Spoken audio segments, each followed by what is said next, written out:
2025 সালে এসে আবারও কিয়ামতের নতুন আলামত প্রকাশ পেল, যা আমাদের প্রিয় নবী হযরত মুহাম্মদ সাল্লাল্লাহু আলাইহি ওয়াসাল্লাম আরো 1400 বছর আগে বলে গিয়েছেন। প্রিয় নবী হযরত মুহাম্মদ সাল্লাল্লাহু আলাইহি ওয়াসাল্লামের একটা কথাও যে মিথ্যা নয় তা খুব ভালোভাবে পশ্চিমা বিজ্ঞানীরা প্রমাণ করেছে। প্রিয় নবী আজ থেকে আরো 1400 বছর আগে বলেছেন, পৃথিবীতে 10টি বড় কিয়ামতের আলামত প্রকাশ না হওয়া পর্যন্ত পৃথিবীতে কিয়ামত সংঘটিত হবে না। কি সেই আলামত জানিয়ে রীতিমতো চিন্তায় পড়েছে পুরো বিশ্বের বিজ্ঞানীরা। আপনি যদি একজন মুসলিম হয়ে থাকেন তবে ভুলেও ভিডিওটি এড়িয়ে যাবেন না, কারণ আমরা আজকে আপনাদের জানাতে চলেছি প্রকাশিত হওয়া সেই কিয়ামতের আলামত সম্পর্কে। আর আপনি যদি আমাদের প্রিয় নবী হযরত মুহাম্মদ সাল্লাল্লাহু আলাইহি ওয়াসাল্লামকে ভালোবেসে থাকেন তবে অবশ্যই কমেন্ট বক্সে আলহামদুলিল্লাহ কমেন্ট করবেন আর ভিডিওটি শেয়ার করে দিতে ভুলবেন না, কারণ আপনার একটি শেয়ারে আরো অনেক মুসলিম ভাই ও বোনেরা কিয়ামতের এই আলামত সম্পর্কে জানার সুযোগ পাবে। তো চলুন বেশি কথা না বলে শুরু করা যাক আজকের এই ভিডিও। হাদিসে বর্ণিত আছে, কিয়ামত সংঘটিত হওয়ার পূর্বে পুরো পৃথিবী থেকে পবিত্র আল কোরআন উঠিয়ে নেওয়া হবে। প্রিয় দর্শক, কিয়ামতের নিকটবর্তীতার প্রমাণ স্বরূপ কিছু আলামত প্রকাশ পাবে। এর মধ্যে কিছু হবে বড় আলামত, আবার কিছু হবে ছোট ছোট আলামত। ইতিমধ্যে পুরো বিশ্বে অসংখ্য কিয়ামতের ছোট আলামত প্রকাশিত হয়েছে।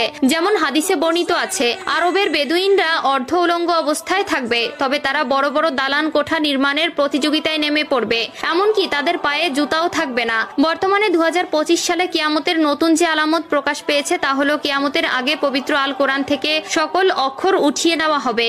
ইতিমধ্যে এমনই কিছু তথ্য প্রকাশ পেয়েছে। আজ থেকে প্রায় 1400 বছর আগে মহান আল্লাহ তাআলা হযরত মুহাম্মদ সাল্লাল্লাহু আলাইহি ওয়াসাল্লামের উপর কোরআন নাজিল করেন এবং আল্লাহ তাআলা ঘোষণা দেন কিয়ামতের আগ পর্যন্ত তিনি নিজেই তা সংরক্ষণ করবেন। আল্লাহ তাআলা পবিত্র আল কোরআনের মধ্যে বলেছেন, নিশ্চয়ই আমি কোরআন অবতীর্ণ করেছি এবং আমি এর সংরক্ষক। সূরা আল হিজর আয়াত নম্বর 9। কিন্তু এমন এক সময় আসবে যখন মানুষ কোরআন ভুলে যাবে। পৃথিবীতে এমন কেউ থাকবে না যে কোরআন স্মরণ করবে। তখন আল্লাহ তাআলা এই পৃথিবী থেকে কোরআন তুলে নেবেন। এরপর ইসরাফিল আলাইহিস সালাম সিংহায় ফুঁক দিবেন এবং এই মহাবিশ্ব ধ্বংস হয়ে যাবে। রাসূলুল্লাহ সাল্লাল্লাহু আলাইহি ওয়াসাল্লাম বলেছেন, রাতের অন্ধকারে কোরআন মানুষের বুক থেকে উঠিয়ে নেওয়া হবে, এমনকি মুসহাফের একটি আয়াতও পৃথিবীতে অবশিষ্ট থাকবে না। ইবনে মাজাহ হাদিস নম্বর 4050। কিয়ামতের আগে পৃথিবীতে কোনো মুমিন ব্যক্তি থাকবে না। কিয়ামত আসবে পৃথিবীর সবচেয়ে নিকৃষ্ট মানুষদের উপর।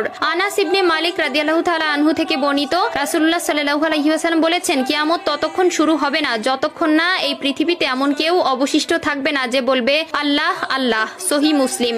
অর্থাৎ কিয়ামতের আগে সকল মুসলিম মারা যাবে। আবু হুরায়রা রাদিয়াল্লাহু তাআলা আনহু থেকে বর্ণিত, রাসূলুল্লাহ সাল্লাল্লাহু আলাইহি ওয়াসাল্লাম বলেছেন, আল্লাহ তাআলা ইয়েমেন থেকে একটি মৃদু বাতাস প্রবাহিত করবেন যা রেশমের মতো মসৃণ হবে। যার অন্তরে এক বিন্দু পরিমাণেও ঈমান থাকবে সে সেই বাতাসে শান্তির মৃত্যুবরণ করবে। সহিহ মুসলিম। এরপর আল্লাহ তাআলা কোরআন পৃথিবী থেকে উঠিয়ে নেবেন এবং মানুষের অন্তর থেকে পৃথিবীর সব মুদ্রিত